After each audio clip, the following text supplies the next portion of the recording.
So the question is that the freezing point of benzene decreases by 0.5 degrees Celsius when 0.2 gram of acetic acid is added to 20 gram of benzene. Now if acetic acid associates to form a dimer in benzene, the percentage association of acetic acid in benzene will be. Note that Kf for benzene given is 5.12 kg per mole.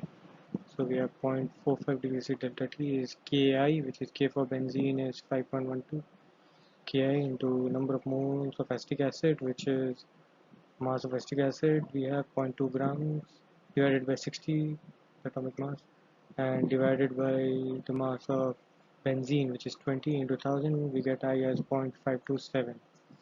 Now the dimer resistance reaction for benzene is 2CH3COOH gives CH3COOH 2. We have 1 minus alpha, which dissociates to alpha by 2. So I equals to 1 minus alpha by 2. We put the value of I. This is equals to 1 minus alpha by 2. Now alpha by 2 comes out to be 0.473, and multiplying this by 2 we find alpha as 0.946, which is a dissociation constant for this. Now percentage association, we just multiply it by 100, we get percentage association is 94.6%.